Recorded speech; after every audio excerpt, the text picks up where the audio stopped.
Hey, look how long it's been since I last made a video. Let's talk about a game not too many people talk about. That's good for views, right? Serious Sam the First Encounter might possibly be a name you'll recognize if you're a fan of old school shooters. That, and you would also probably know the name because of harsh difficulty, by spawning hundreds of enemies on the screen at once. Like, literal hundreds of enemies. You're going to be fighting all of them at once. I guess the easy way to describe this game is that it's a challenge to try to not cry on the floor as the difficulty only gets higher and higher. Serious Sam is a pure old school shooter. There is no two-weapon limit here, no sprint button, no cover shooting, none of that. You're going to be constantly running around at fast speeds carrying 10 different weapons that you're going to have to be switching between while fighting those hundreds of enemies, all at once. You have a fixed health and armor counter, none of it regenerates, meaning that every single hit you take really hits hard.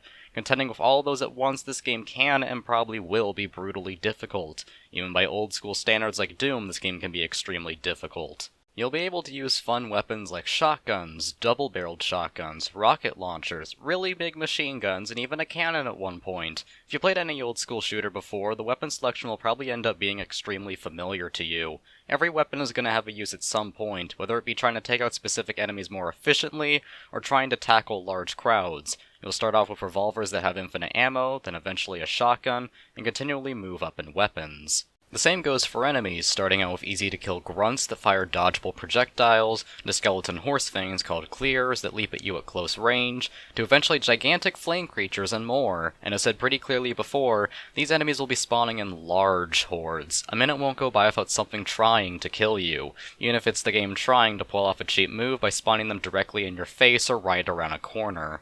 In fact, here we go, this is where my problems with this game start. Now yes, this game is difficult. There will be many times you'll be loading up your saves, which by the way, thank God for the quick save button, because you're going to be pressing that thing practically every 30 seconds. The problem is that the balancing in this game can be extremely unfair to the point of being ridiculous. Croteam seems to have a bad problem with spawning an overabundance of certain enemies, like the clear skeletons. There's a whole section notoriously known as Clear Valley, in which hundreds of these things spawn at once, and only adds insult to injury with bowls. It's parts like these that just get me really frustrated, especially when only seconds ago I was having fun just blowing up everything and feeling like a badass. To be honest though, this really could be left up to player skill. I will fully 100% be the first to admit that I'm not the best at old school shooters, and that these frustrations I had are more or less up to me. But there are two problems here that I genuinely feel are problems. First, I have some serious complaints about a few enemies, the two types of chain gun scorpions and these green reptile things. The chain gun scorpions really piss me off because they're hit-scanning enemies with a large amount of health. If you don't know what this means, let me explain.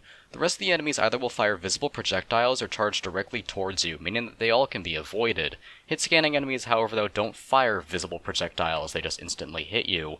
These scorpion guys will basically screw you over because their chain guns do a significant amount of damage within seconds unless you're hiding behind some kind of wall or cover, and it only makes it worse that they have a large amount of health unless you have machine gun ammo or close enough to fire rockets at them.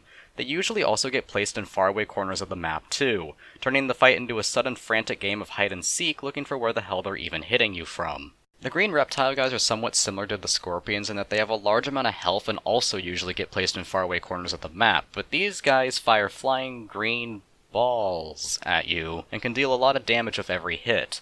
They usually fly at you in a really unpredictable manner and can also fly around you in circles, usually hitting from the side when you can't see it. Let me give you a tip. If you see these guys and they're flying green balls, switch to the third-person view so you can at least keep track of where everything is. The only other real problem that I have is that around the second half of the game, Croteam seemed to forget about the player's ammo count. I found myself pretty frequently running out of ammo that I needed for certain enemies, namely machine gun ammo. It's almost like Croteam forgot that they just gave you a chain gun in the previous chapter and just expected you not to use it. I feel like all these problems would be non-existent, however, if you play this game in co-op. In fact, I could almost say that at a few points, like again, Clear Valley, they were designed with co-op in mind. It would explain the ammo balancing, the ridiculous enemy count, and also probably why the final boss is completely disappointing, and I dare you to try and argue me on that. It sounds like I've been ranting this game to hell and back, and yeah, I have been, but there are good things to say about it still, and I'm also not going to deny the fact that despite its flaws and annoyances, I still did have fun the majority of the time. Being able to walk away from these large fights against gigantic things like these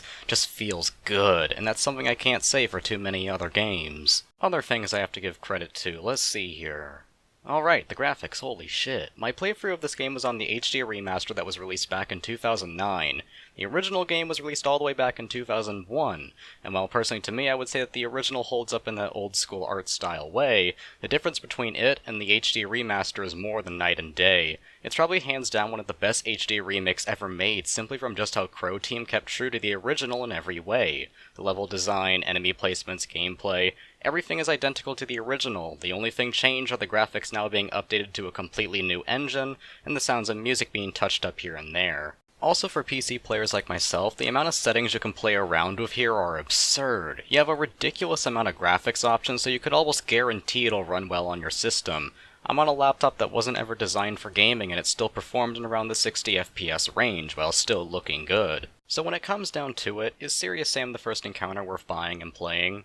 I'd say sure, at least if you're a fan of old school shooters and don't mind playing a difficult game. Yes, it has its problems, but I still had fun playing through this game. Not to mention that you can find this game going on sale pretty frequently, so you can find it at a cheap price too. Next time I'll be reviewing the second part of this game, the Second Encounter. Yeah, it's all fun and games until somebody loses an eye.